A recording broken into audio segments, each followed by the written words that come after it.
Hello, and welcome to Ron Hoon History. Thank you for about 240 subscribers now, on my way to 1,000, with the able advice of my grandson, Mason, who's helping me with this YouTube channel.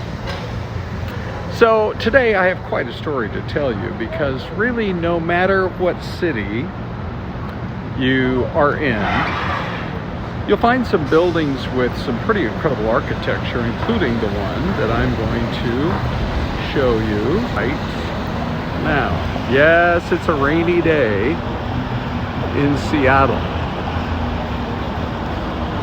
Now, the story goes, no matter where you are, the buildings, some of them are really incredible, quite historical. But if you dig, you can find some with some pretty dark secrets, including the one with the story I'm going to share with you today. So we go back to the year 1916. And here matter of fact, I'll show you, this is one of those cities where they actually used to put the names of the streets embedded into the sidewalk. We're at 3rd Avenue and Cherry Street. And so this hotel was built in 16. I mean, it was fancy. It was surely one of the fanciest hotels in the West back in those days. I mean, it had a bowling alley. It had a cigar store. It had a billiards room. It had a tea room for ladies. It had just about everything. It even had, this is the only hotel I've ever seen with this, and it's so cool that they preserved this architecture. Terracotta walruses. How about that? So, 1916, this hotel is built, and it's still here to this day. Great job with the historic preservation. But I would imagine a lot of people who walk past it every day or who stay in the hotel probably don't know about its dark past. It's a past that includes the day that a congressman jumped out of a window from up there on the 5th floor to his death. It's the story of a man whose political star was actually rising pretty quickly. Marion Zionchek was his name. It was 1932, and if you were a supporter of Franklin Roosevelt, that was a pretty good year to run for office. It was a landslide for Roosevelt, and those who were supportive of him and his New Deal got swept into office as well, including Marion Zionchek. He was one of the most colorful characters to ever walk the halls of Congress in Washington, D.C. He was known for dancing in the fountains. He was known for driving his car up onto the lawn of the White House. He was known for trying to get a congressman from Texas to join him in a fist fight on the floor of the U.S. House of Representatives. And just show you a little bit of downtown Seattle too, get your bearings. Just a little bit down that way is the city's famous Pioneer Square, which goes all the way back to the Gold Klondike.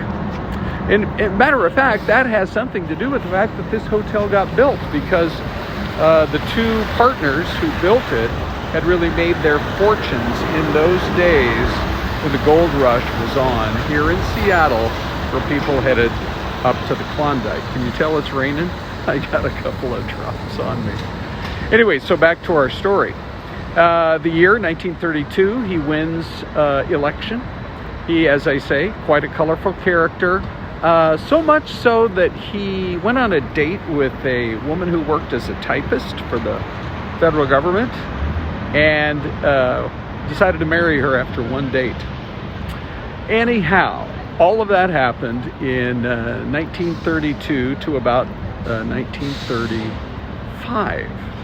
In that time frame, his marriage was not going very well, and it probably played a role in exactly what happened here at this building in downtown Seattle. Because the congressman, he'd been in Washington for a few days. He was up there on the 5th floor, as I say, jumped out of one of these windows to his death and actually did it. This is kind of gruesome, but it is, these are the facts. He landed right in front of the car that his wife was in.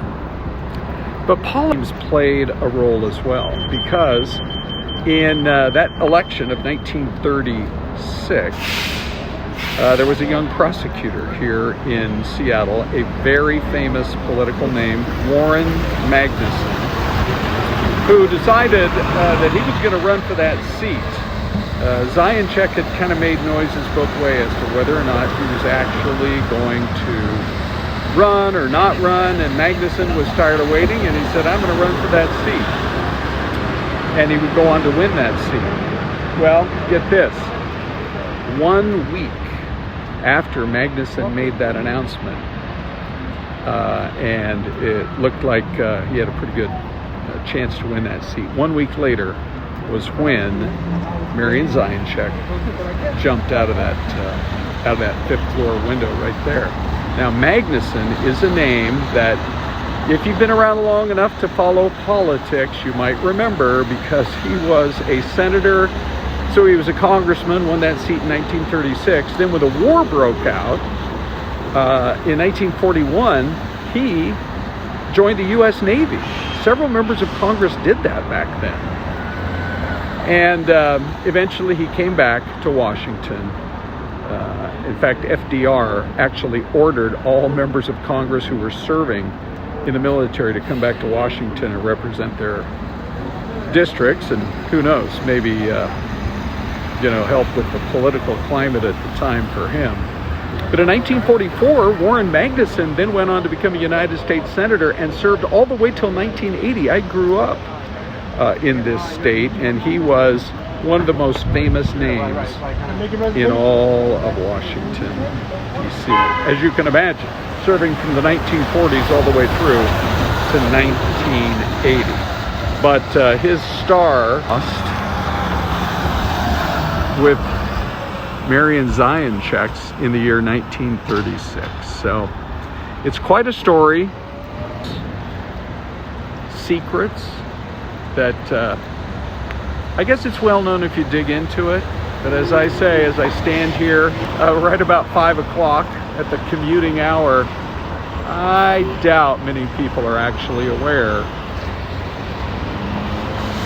of the past of this building in downtown Seattle.